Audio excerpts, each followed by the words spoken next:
Agradecemos ao engenheiro Victor e falaremos agora sobre reuso em Israel, quadro institucional e regulação para os diferentes usos. Palestrante Danny Greenwald, chefe do Departamento de Reuso de Água da Autoridade de Água de Israel.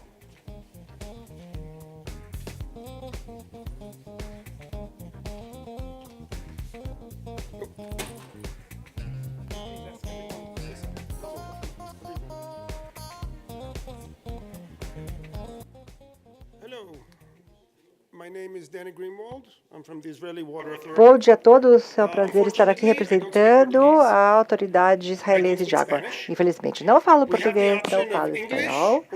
As alternativas são inglês ou hebraico. Eu prefiro hebraico, mas... Bom, acho que somente 2 pessoas entenderiam, né? Então, eu vou falar em inglês, tá bom? Eu sou da Agência de Água, uma agência governamental, reguladora do setor hídrico de Israel. Vou falar especificamente da parte de regulamentação, assim como meus colegas do México.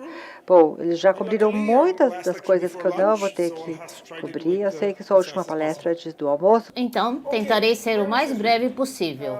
Ok, onde está Israel? Um momento, deixe-me ver. Como isso funciona? Aqui estamos, certo? Israel, estamos no Mediterrâneo. Esse é o mar Mediterrâneo. Fazemos fronteira com Líbano, Síria, Jordânia e Egito. A parte norte do país é verde e relativamente cheia de água. Quando eu digo muito, é bem menos do que temos aqui, ou no México. As áreas secas, sobre as quais vocês falaram do nosso ponto de vista, têm bastante água. Mas, ok, é isso que temos. Se você olhar o mapa, consegue ver as áreas mais verdes. Nesses lugares, temos agricultura e são irrigadas. E você consegue ver os lugares mais ao sul de Israel, onde é um deserto e não há praticamente chuva. Se eu tentar comparar a situação de Israel com o estado de São Paulo, então estamos falando de um país muito pequeno, com pouca população em pouco espaço. O PIB é alto, o que significa que a população pode pagar pela água. Esse PIB aqui não é de São Paulo, é de todo o Brasil. Eu assumo que essa região é maior, mas não tenho esse número exato. E a densidade, a água tem muito mais, um número muito maior de pessoas por área. E no caso do abastecimento de água, isso facilita as coisas. É mais fácil abastecer uma população densa e não abastecer as áreas rurais. Israel é um país pequeno, então é uma única região, não temos diversas regiões, o que simplifica. Então, temos 8,5 milhões de habitantes, uma área de 21 mil quilômetros quadrados, 200 mil hectares de campos irrigados.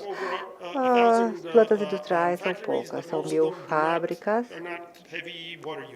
mas que não são grandes usuários de água. E o consumo hídrico, este é o consumo atual, que variou muito ao longo dos anos. A maior parte da água é usada para a produção agrícola. Na agricultura, hoje 50%, já foi no passado 85%. A população cresceu, então a água também, o abastecimento aumentou para os municípios, aumentou muito. E claro que como não havia água para todos, a agricultura sofreu um pouco, a indústria, tudo bem, não temos muitas indústrias. E nós drenamos os rios por questões ambientais. Muitas vezes tiramos água do sistema e despejamos dos rios, dos ecossistemas, para a sua sobrevivência. E vemos, como eu disse, a maior parte da água usada na agricultura não é água potável, ou é recuperada, reusada ou salina. E antes toda a água era potável. Com o passar dos anos, no entanto, a quantidade, o volume de água potável para a agricultura vem caindo e outras fontes vem aumentando. Bom, como estamos hoje? O equilíbrio não está bom. É como uma conta bancária. Então, quanta chuva tem, qual o nível pluviométrico, quantos rios temos e quanto precisamos. O cenário não está bom. Temos em recursos naturais 1,2 bilhões de metros cúbicos. Precisamos de mais de 2. Então, faltam 45%.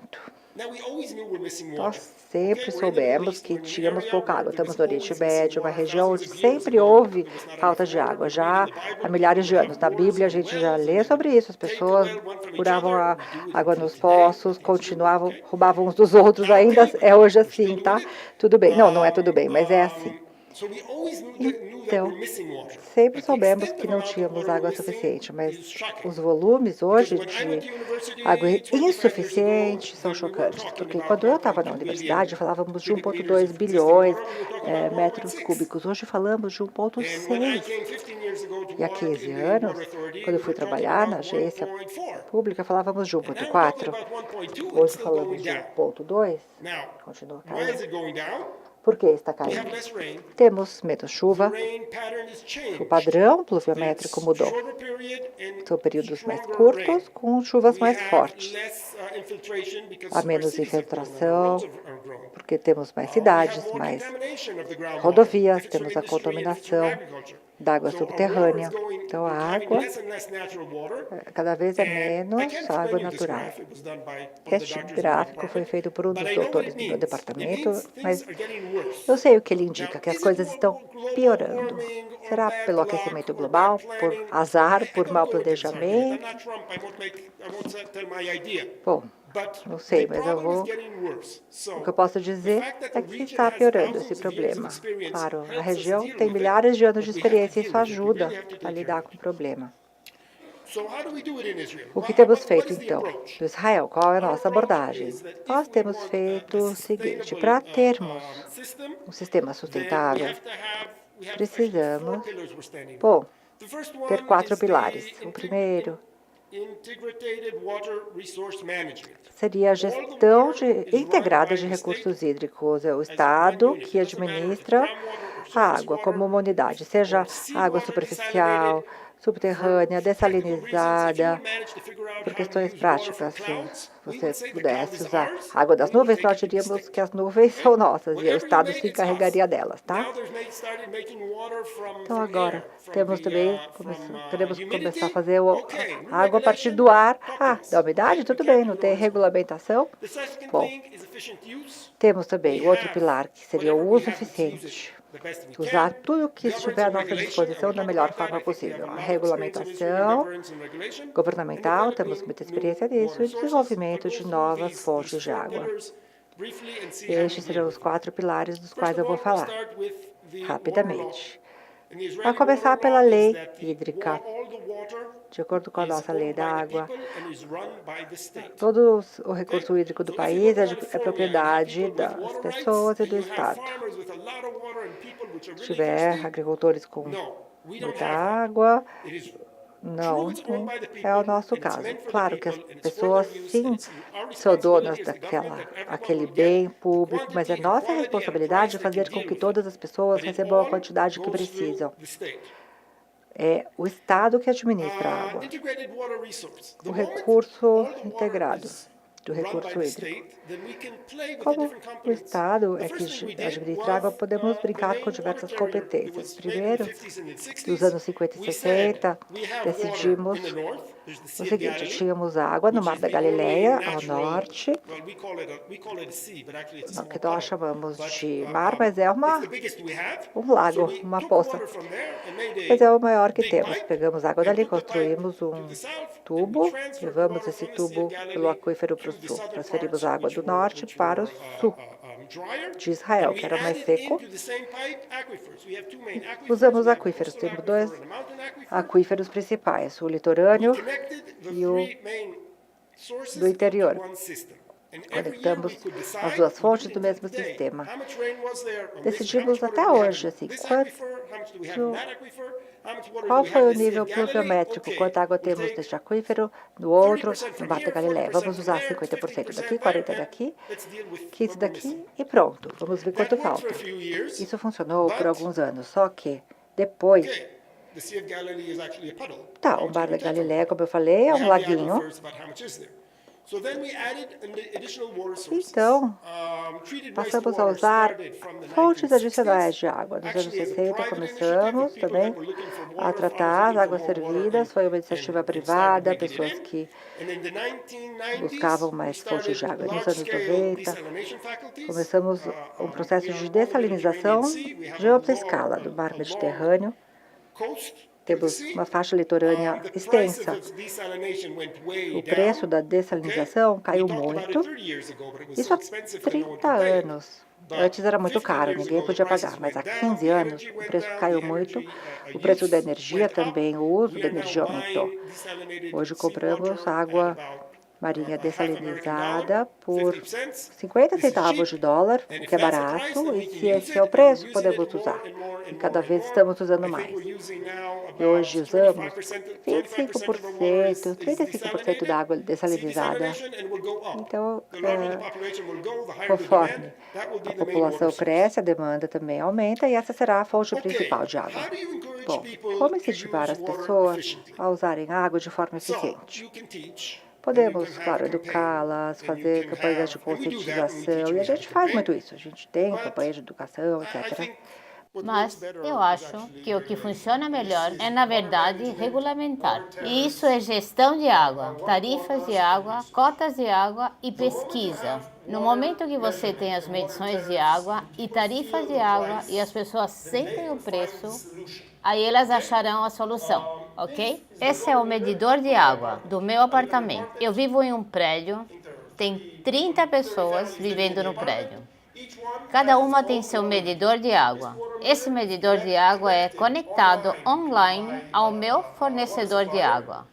E se ele ver algo estranho, como eu usando muito mais água, eu recebo uma mensagem no meu celular, dizendo: Senhor Gringo, seu consumo de água subiu 15%. Será que você não deixou a torneira aberta? Agora, eu não fecho a minha torneira por causa da mensagem. Bom, eu fecho a torneira porque trabalho na companhia de água, mas eu fecho a torneira porque eu pago por cada metro cúbico, ok? E eu sei que se eu usar menos, vou pagar menos. Hoje, tudo e todos em Israel temos um medidor. Uma escola tem medidor, um jardim tem medidor, uma base militar e uma delegacia de polícia tem um medidor. E nós temos conversado com também o departamento de bombeiros, porque as mangueiras das estradas, nós também queremos pôr medidor, porque muita da água que é usada pela mangueira dos bombeiros não apaga incêndios. As pessoas chegam, conectam no sistema, usam água sem pagar. Isso não vai mais acontecer.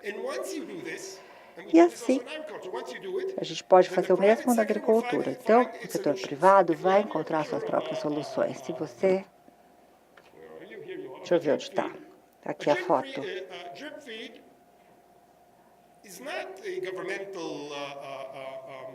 Nós temos uma iniciativa aqui que não é governamental. Alguém estava sem água, viu? E quando tinha lá uma tubulação, com vazamento, as árvores cresciam. E o pessoal, legal, deixou então patentear isso. E aí foi o que aconteceu. Pesquisa e desenvolvimento é muito importante. O governo que se encarrega disso faz muita pesquisa.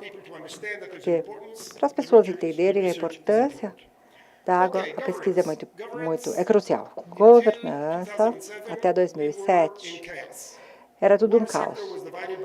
O setor hídrico era administrado por diversas agências diferentes, não estavam alinhadas, não havia integração. Todos tinham ótimas ideias, mas cada um defendendo seus interesses. O Ministério das Finanças falou o seguinte: Agora, nós vamos cuidar de tudo. Vocês têm que, bom, eles aprovaram a lei hídrica e vamos ter uma única mesa de tomada de decisões, com 8 lugares. 8 pessoas vão se sentar a essa mesa. 6 são representantes do governo e 2 são da sociedade civil. São todos profissionais da área e são os tomadores de decisões. Eles vão tomar decisões, gerenciar as decisões e, claro, defender seus pontos de vista, seus argumentos. E a conclusão é que é muito importante que as suas decisões sejam seguidas. E os resultados têm sido muito importantes. Claro que o sistema de dessalinização custou vários bilhões. De onde veio o dinheiro? Se vier do Tesouro, todo ano vai ter dinheiro? Vai ter orçamento para isso? Não. Mas eles... Claro, se chover, claro, Deus me livre, eles não vão assinar, né? Não vão aprovar o recurso. Então, nós sabemos que o dinheiro vai ser investido em outras coisas.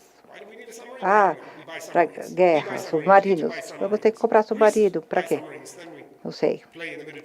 Para a gente brincar no mar Mediterrâneo? Bom. Ou investir em outras coisas. Salários mais altos para médicos, professores. Né? Todo ano tem um programa. As demandas são muitas.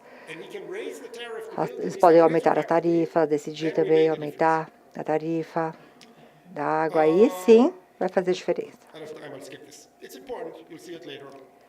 Vou pular esse slide aqui pelo tempo. Vamos falar um pouquinho sobre a água de reuso.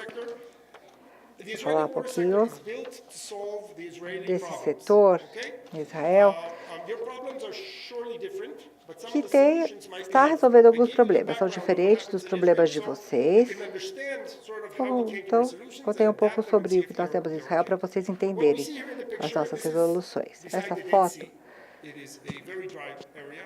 mostra assim, o Mar Morto, uma área muito seca, desértica, boa para tâmaras, para plantio de tâmara.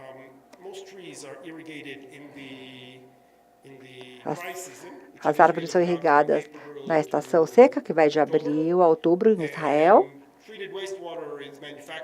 E a água residual tratada é fabricada, é produzida o ano todo. Eles curam a água aqui no reservatório. Vocês estão vendo os painéis solares, que a água é pressurizada. Temos muito sol, então o painel solar reduz a conta de energia elétrica. E as tamareiras. Então, quais são as condições para o uso da água? A primeira coisa que é preciso que as pessoas se sintam motivadas para mudar. Se tudo estiver bem, ninguém vai querer mudar. Como motivar as pessoas para mudarem? Ou, se a água acabar, tudo bem. Não é só ter menos água natural, é acabar sem água. Ou ter falta de infraestrutura. Então, tem uma fonte de água, mas para levar água a você, temos que construir todo o sistema, isso é caro. Ou impor restrições sobre a disposição do esgoto tratado. Então, onde você despejaria água depois do uso? No rio? Para isso, é preciso que tenha um rio. Se não tiver rio, onde você vai despejar essa água? Eu estive em Viena há poucos meses e lá eles falaram que despejam tudo no rio. Tem um rio muito grande, mesmo que sejam 200 milhões de metros cúbicos por ano. Tudo bem, Israel, se eu colocar um copo de água, vai ser já um caos, porque não tem água, não vai se diluir. Mas se a água é cara, então a gente tem que fazer algo a respeito. Se você não paga pela água, não se preocupa, mas se paga, vai sim se preocupar com o preço. Depois é preciso que tenha uma fonte do efluente. Tem que ter o abastecimento de água, coleta de água, tratamento de água. Sem isso, não tem fonte de água, não há o que discutir. E a regulamentação? A regulação, claro, que permita o tratamento da água de esgoto. Se disser, você está proibido de usar água que uma vez foi esgoto. É proibido usar água que já foi esgoto um dia, então não poderá fazer tratamento de esgoto para reuso na situação. E tem também diversas regulações, diversas normas, e algumas estão alinhadas e outras não. Mas, bom, a gente teria que fazer uma revolução. Vou falar para vocês sobre nossa motivação. Desde os anos 60, nossa população cresceu 4 vezes. Éramos 2 milhões, hoje somos 8 milhões. Pessoas em Israel adoram ter filhos, muitos filhos. E tem muita imigração. A população cresce 1,8% ao ano. E todos querem água, comida, né? Nossas fontes de água são limitadas, então temos a motivação, nós temos que mudar, não vai dar para ficar como está agora. A coleta de esgoto, desde os anos 70, mudou muito, o tratamento de esgoto, quase todo o esgoto é coletado e tratado hoje, 90%, 95%, 98%, são números diferentes, mas é por aí. Está nessa faixa aí a população. 99% tem água potável em casa. Água coletada, água encanada, digo. Há 20 anos não era assim.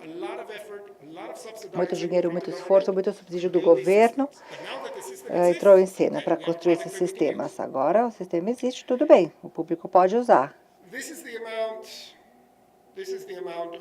Aqui temos o volume do esgoto produzido em Israel. Aqui, o volume tratado. Embaixo, o volume de reuso. Fica claro que só pode reusar aquilo que é produzido. Se não produzir, não coletar, não poderá usar. Interessante aqui nessa área, desde 2010, ou então aqui, 2007, teve uma seca muito severa. Aí fizemos uma campanha para as pessoas economizarem água e também dobramos o preço. Aí, não sei qual das duas que funcionou, se uma funcionou mais que a outra, mas os resultados foram visíveis. E levou muitos anos para mudar essa situação de novo. Também houve um aumento na última leitura, mas a população continua crescendo, o consumo de água não aumentou, o que significa que as plantas de estações de tratamento têm água suficiente? Não. O que aconteceu? Uma redução, 12. Então, tudo que é bom tem um lado ruim. Mas, regulação, temos 3 níveis regulatórios. Também está ligado ao que você falou do México. Temos regulação sobre os usuários da água aproveitada. É uma norma do Ministério de Saúde, porque a maioria da água aproveitada é usada na agricultura. E é o Ministério de Saúde que diz que o que estamos fazendo não vai causar dano à população, não é nocivo. E toda a água de qualidade, bom, terá que ser usada de modo seguro. A água tratada pode ser usada na agricultura de alta qualidade, pode ser para couve-flor, de baixa qualidade para algodão, porque o algodão não é comestível. Será depois processado por máquinas, então faz diferença. A fruta que encosta no solo, ela vai ser irrigada com água de mais qualidade. Se forem sprinklers, tem que ter mais qualidade ainda a água. Se você estiver no meio do nada, pode ser uma água de qualidade inferior. Então, vamos pensar no seu volume de água. Você pode sempre encontrar algo para cultivar.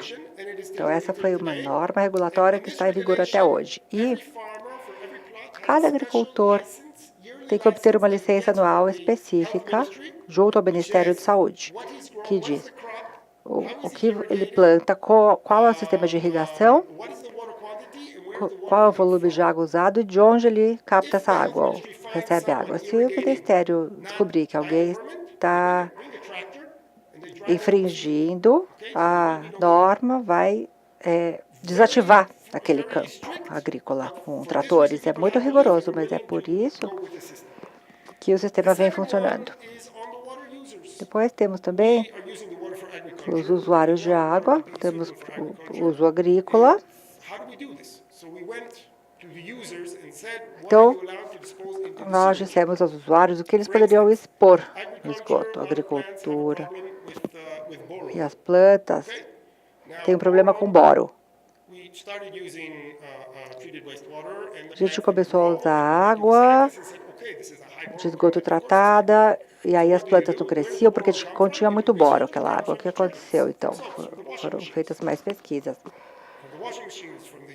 Aquela água estava vindo das máquinas de lavar roupa e de lavar louça. Então, tem muitos detergentes, solventes que têm alto teor de boro e sódio. É ilegal importar em Israel os sabões que são usados para lavar roupa e louça. Não foi simples, não foi fácil, mas o teor de boro caiu drasticamente depois dessa resolução. E a indústria, o que a indústria pode também despejar no esgoto. Até 10 anos, havia leis municipais. Cada município atribuía um valor específico. A maioria realmente não aplicava a lei. Aí nós mudamos e adotamos um critério nacional. Hoje não é o município que dita as normas, mas é a empresa de água, e abracadabra. A salinidade diminuiu, ou seja, tudo mudou para melhor. Terceiro, temos também as plantas de tratamento de esgoto. Temos uma lei nacional, também uma lista de 36 parâmetros que eles têm que cumprir, em termos de ODB, cromo, sódio. Depois eu posso passar a lista para quem tiver interesse. Não aconteceu de um dia para o outro. Levou anos até reconstruírem o sistema, mas sempre vimos melhorias. Bom, já foi citado aqui, com meus colegas mexicanos também falaram sobre o consumo de água de reuso e falamos sobre o consumo, onde nós utilizamos a água e onde devemos mudar o sistema. Então, uso doméstico, Califórnia, Namíbia, bebe água potável. Nós temos que utilizar água dessanalizada, enfim. Então, nós temos que trabalhar água. Então, nós temos algo com menos risco, menos custo. Na indústria, não há muito em Israel.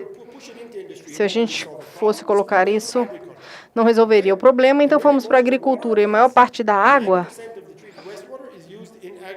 90% está no processo pressurizado de irrigação da agricultura.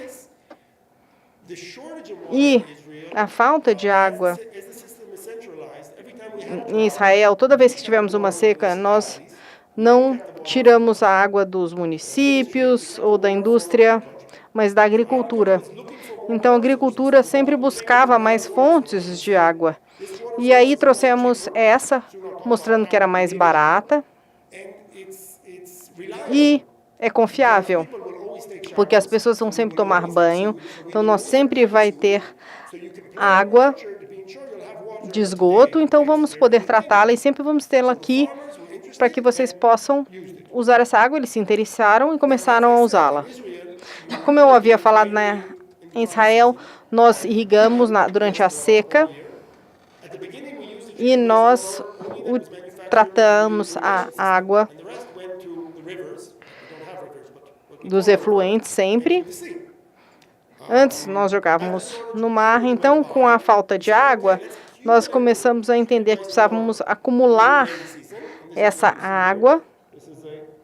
Aqui nós podemos ver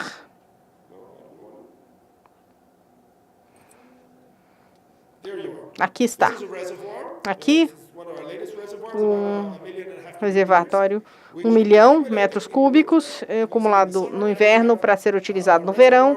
E agora nós temos 200 milhões de metros cúbicos para esse uso. E o que nós fazemos? Quando falamos sobre o custo disso, foi dobrado. Por quê? Porque a terra é cara, a reserva, a evaporação, você perde um pouco da água. Mas nós achávamos que valia a pena. E mesmo utilizando em áreas onde não havia aquífero. Aqui não há aquífero porque estávamos preocupados com isso. Agora a qualidade de água é maior, nós tratamos essa água de onde quer que você tenha pessoas e tratamento de água pode ser usado. Preço. Bom, nós sabemos que é algo que a água aproveitada poderia ser um custo da metade, como subsidiando a infraestrutura. Uma associação de fazendeiros que queira utilizar água de uso pode conseguir 60% a 70% do custo. Isso é subsidiado a primeira vez e assim se reduz o preço e faz com que pode valer a pena. Havia enfim, tentaram convencer nós que a água aproveitada é melhor do que água natural. Bom, nós falamos, tudo bem, nós somos fazendeiros, nós sabemos exatamente do que se trata. Enfim, o que fazemos hoje? Toda a água de efluente reaproveitada está sendo usada. Nós temos 4 sistemas. 1, 2, 3, 4. São 5, na verdade. Cada um com sua fonte e com sua estação de tratamento. Logo tivemos problemas, porque algumas cidades cresceram mais rapidamente, havia muito efluente e alguns estavam com menos. Então, tinha os reservatórios baixos e outros altos. Então, estamos fazendo agora a interligação e eu acho que agora fica mais justo. Bom, agricultura, porque 90% é para agricultura, utilizamos um pouco para outras coisas. Isso aqui é para... Aqui vocês podem ver essa lagoa. Ninguém pode entrar dentro da água, mas é bom para os pássaros. Isso aqui, enfim, água de efluente reaproveitada. Isso aqui também para paisagismo de alta qualidade. E só o município pode utilizar, porque quer assegurar de que haja uma qualidade. Isso aqui não pode ser utilizado no uso doméstico. Nós não podemos monitorá-lo, nós não podemos confiar. O município fica mais fácil. Nós também temos um pouco de uso na indústria. Aqui um exemplo de uma fábrica de celulose. Eu não entendo o que eles utilizam, mas enfim... Eu tenho duas formações e eu ainda não consegui entender a explicação deles, mas o uso é diferente de agricultura. Você fica claro, abacate não gosta de água salina, enfim. Então, algodão aceita tudo, mas, enfim. Aqui eles querem saber a dureza da água, o fósforo da água. Então, há outros pontos que eles levam em consideração. Eles fazem um piloto, fazem pesquisa... E até mesmo artigos foram publicados por um time da fábrica que avaliou isso e eles falaram que fica mais fácil, eles mesmos reciclam sua água. Então, quando eles percebem que há um problema, quando tentam dessalinizar, eles percebem que começa a ter amido, daí eles começam a estudar e resolvem o problema. Bom, se vocês querem utilizar de maneira direta ou não, um grande estudo foi feito para uso indireto. Eu acho que 75% do uso de água agora é indireto, é mais barato. Bom, mas eu não vou poder abordar esse item. passos de como chegamos até aqui com essa regulamentação. Primeiro, nós tivemos um sistema de suporte financeiro e jurídico para o tratamento e coleta dessa água, claro, desse efluente. Utilizar para a agricultura, você tem que ter baixo teor de sal. Você precisa, então, fornecer dessa maneira. Se você pega algo com muito sal e as pessoas vão utilizar, no final, você vai ter um produto que não vai funcionar. Israel, hoje, utiliza um processo de dessalinização. Enfim, nós temos um nível baixo e nós temos como foco um baixo teor de sal nos efluentes tratados. Bom, uma regulamentação também para a descarga dessas substâncias no sistema de esgoto, que limita o potencial de uso de água tratada. Isso está cada vez melhor. Nós sabemos que temos nitrato baixo, sem fósforo, enfim. Muito feito em relação à pesquisa para uso governamental. Nós temos o Ministério da Agricultura, que fez pesquisa e mostrou aos fazendeiros como utilizar, porque é diferente de água natural. O cronograma de irrigação é diferente, a quantidade é diferente, tem uma sazonalidade diferente. Você precisa realmente entender como funciona no sistema de vocês, depende do tipo de colheita. E o Ministério de Saúde certificou que cada fazendeiro esteja utilizando isso da maneira correta. Bom, a construção do sistema foi durante 2 processos. Em 1980, feito pela Mecorot, que é uma empresa estatal, e muito foi investido, fez um trabalho incrível, de alta qualidade, muito caro e muito lento. Eu não sei como é que são as suas estatais, mas quando chegou uma ideia nova, nós conseguimos fazer com uma estatal e eles fizeram um trabalho bom, verdade. E nos anos 2000, quando pensamos em como fazer, pensamos, vamos fazer mais barato, mais rápido e ativar o setor privado. Falamos com as cooperativas e com o mercado privado, falem sobre a sua ideia, vamos subsidiar e pronto. E deu certo. Hoje nós temos muita mudança nos últimos 20 anos. De 80% de água natural para 35%, e o resto é água sanizada, água sanizada e efluente reaproveitado. No futuro, nós vamos ter mais água dessalinizada para potável e efluente tratado para outros usos, agricultura. Nós estamos mudando isso porque nós sabemos que a população usa cada vez mais a água, o sistema cresce. Bem, vamos resumir aqui com o apoio governamental em todos os estágios do fornecimento de água, abastecimento de água para as cidades, os tratamentos dos efluentes, para os sistemas que abastecem os fazendeiros. O governo dá apoio para todo o processo e assim chegamos a 40% da água irrigada sendo de água de reuso. 87% de todo o esgoto é utilizado e funciona, Algumas imagens aqui. Estamos construindo um novo reservatório. Aqui uma estação de bombeamento, tubulações. Às vezes fica mais barato fazendo dessa maneira. Um exemplo de um reservatório de água.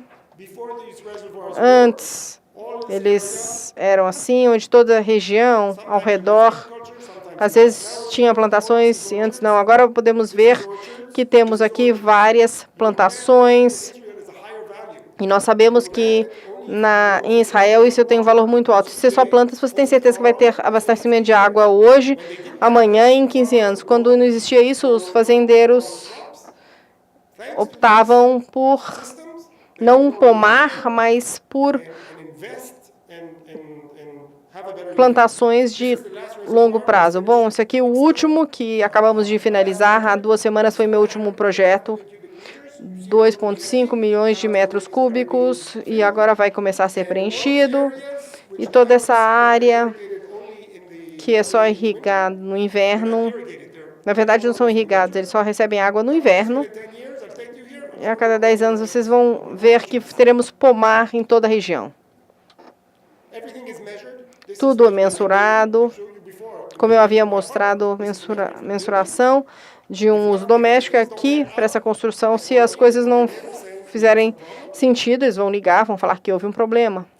Muito obrigado a todos e desejo a todos sucesso. Se houver algo que possamos ajudar, estamos disponíveis, estarei aqui hoje, amanhã. Qualquer pergunta, por favor, venham até mim, estarei pronto para responder as perguntas.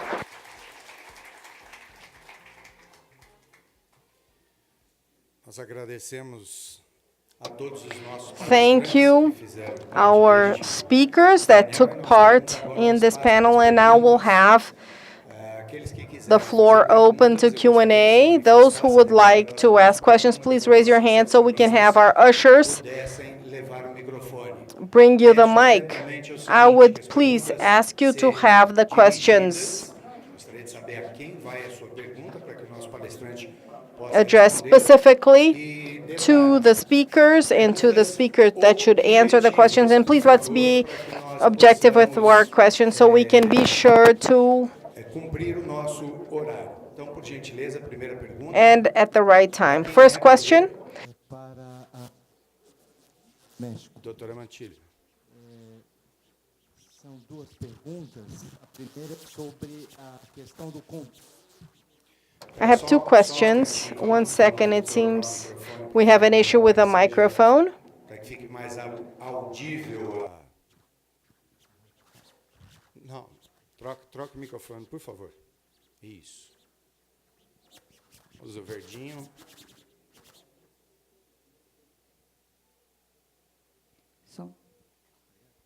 Oi, bom dia. Good morning. The first question is about quality control of effluent or wastewater and of the reuse of wastewater, and the other about the healthcare sector. Are they taking part in the process? And one additional question is about the quality and quantity. So you reuse water so it avoids collection of the bodies of water. But if I don't send or discharge wastewater, you need to have that managed. Is that done?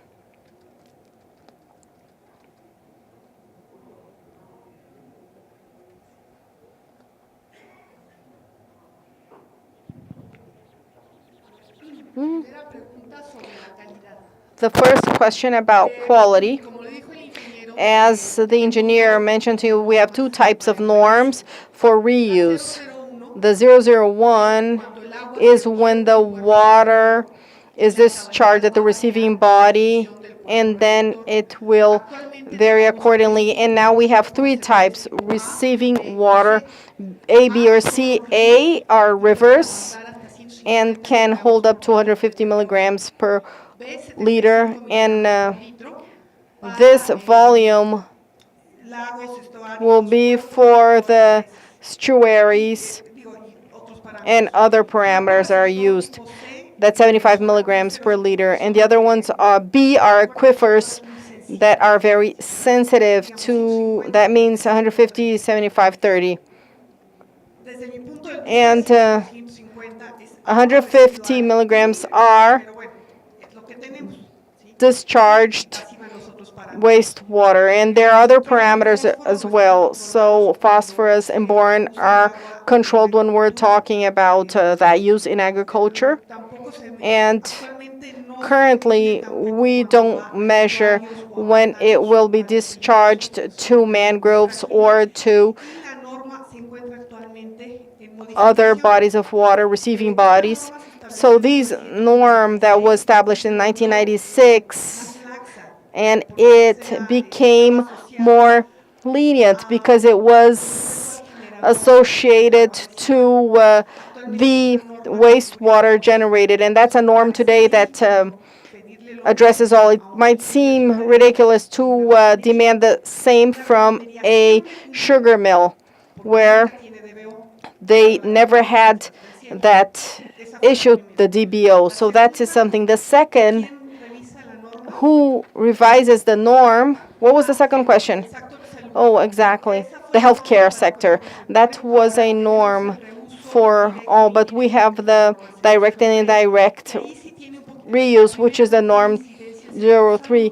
The other one doesn't have any aspect related to the healthcare sector, but to have the maximum number in terms of contaminants. So we're talking about when we have the reuse, direct and indirect, we are talking about the healthcare sector because it was considered that since it could be around the population, we would need to have more control, and it's very relative. So that's why it's more strict in terms of fecal coliforms. When in terms, we're talking about 240, 250, which is the most limited amount in terms of liters, and we are talking about that in the effluent when treated. So specifically for a secondary biological treatment plant. We shouldn't find it, but sometimes we do.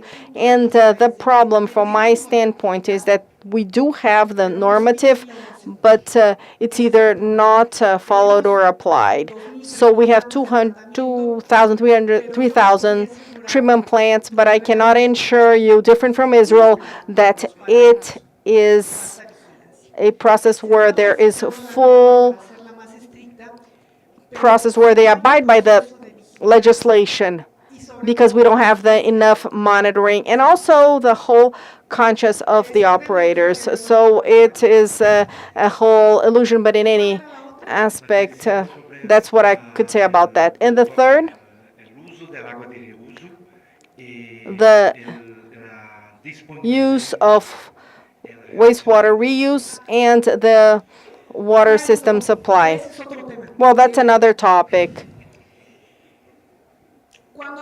When we talk about water reuse, the main user we have in mind is irrigation, the agriculture sector. And if we see the percentage, the way it's distributed, 75% agriculture, 10% urban, public, it is clear that, at least in Mexico, in some regions, we need to be more careful in terms of municipal intramural. So we will not develop anything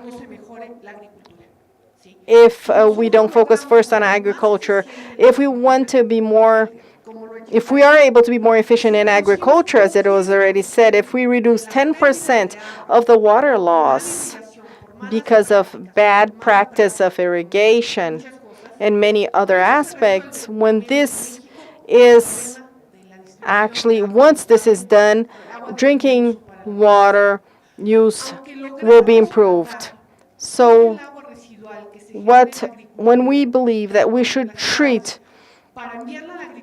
water reuse for agriculture, we haven't even reached 10%. I mean, it's a country of contrast. So from my standpoint, what should be done is to have the wastewater from the cities being used in the cities to lower consumption of drinking water in usage that is not demanded to have drinking water quality. So we need to be more efficient also in agriculture when it comes to the zones where you have old practice where you irrigate by flooding, because it's not only a problem in terms of amount of water, but also it generates a water of soil treatment because of evaporation. I mean, there are other problems. We don't have any other to see it, so we need to work on the agriculture sector. Próxima pergunta, para quem é e qual a sua pergunta, por favor? Another question. This question is for Danny. Danny, this is Michel here speaking. Pode fazer a pergunta. You can ask in Portuguese and we'll have it translated. Na verdade, Actually, tinha comentado que you made a comment about one of the approach was about the ratio of the effluent. Could you make it that a bit clearer? And in terms of the approach with farmers and with the population overall, you said that there's some type of support for farmers. If you could explain how this support is done from the government standpoint, if it's only technical, how that's working, in terms of the municipalities with the cities, how the whole regional planning was formed, and if there was any type of direct relationship with a master plan for the cities in terms of urban or agricultural development. Thank you. I'll start from the end. Bom, vou começar do fim. Infelizmente, não temos um plano diretor. Estamos trabalhando nele, sempre estamos trabalhando num plano diretor, mas nunca terminamos. Então, estamos lidando com isso. E estamos agora trabalhando em planos mais regionais, mais localizados. A maneira como se evoluiu, e eu uso essa palavra porque evoluiu, ou seja, não foi um planejamento decidido e executado, mas ele evoluiu. Nós tivemos uma seca e pensamos, o que vamos fazer agora? E as estações de tratamento já existiam, mas a água não. E o que nós fizemos nos últimos 20 anos foi informar os fazendeiros que qualquer associação de fazendeiro que se unisse e mostrasse que tinha uma fonte que não era utilizada e fazendeiros que precisassem da água e que precisavam de ajuda de infraestrutura poderiam vir até nós, mostrar o plano e uma vez aprovado, ajudaríamos com a infraestrutura. Por exemplo, alguém decidia fazer um reservatório de água com tubulações, como foi mostrado, e o custo é 10 milhões de dólar americano, que seria um valor básico para um projeto menor. Nós diríamos, vamos subsidiar de 50% a 70% do custo, ele constrói e todo mês ele manda os recibos mostrando os valores e a gente verifica se foi feito da maneira certa e a gente deposita. Bom, a propriedade é da pessoa, não é do governo. A responsabilidade é dessa pessoa de fazer corretamente, mas nós trazemos a possibilidade financeira para que no final ele tenha um valor para ser pago. E nós também estamos trabalhando muito com os bancos e as seguradoras para financiar a parte deles. Se eu dou 50% a 70%, ele precisa trazer o resto do capital. É muito difícil com os bancos, eles são receiosos, eles não querem liberar o financiamento, eles acham que não será qual será o futuro da agricultura na Israel. A gente sempre fala, olha, a população aumenta, Israel, no mundo as pessoas vão precisar de comida, alimentos, não tem terra suficiente, claro, vai funcionar. Os bancos sempre dizem, ok, mas nós não queremos arriscar e esse é um trabalho que estamos desenvolvendo. Respondeu a pergunta? Qual era a primeira? As cotas de água de reuso. Bom, nós trabalhamos com cotas, sempre. Sempre foi assim. Para os municípios não há mais cotas. Antes tinham, eu vi cartas de 100 anos onde havia isso. E eu tenho mais 100 pessoas que chegaram aqui, aumente minha água potável. Mas agora nós não temos mais essas cotas. Mas para a agricultura existe cota ainda. E estão baseadas em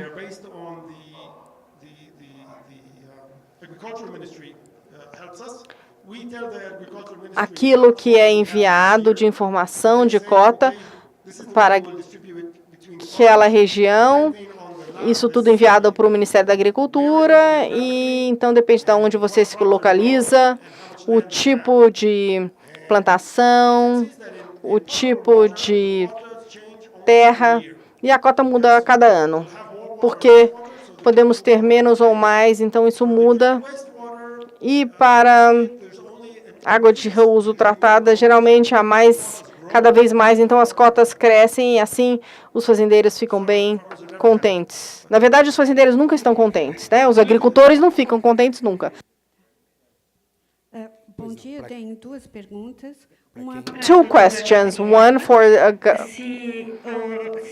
Gabriela, if you have the monitoring of the agricultural areas in terms of the water table, if it's being contaminated with nitrate. And the second question is for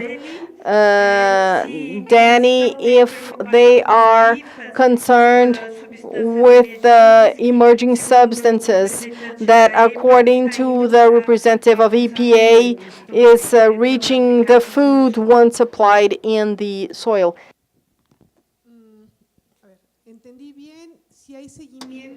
Well, if I understand well, you want to know if there's nitrate in the aquifers. Yes, in some there are, not all. And it really depends on the different areas. And it depends on the intensive agricultural areas, and especially in the zone where there is support from the Ministry of Agriculture, and that there is no right advice on how to use the agricultural pesticides, or once we have the tropical rainfall, we see that sometimes there's no right support from the departments, and we see that it's something that somehow they have to show what chemicals it was used, and this was the problem.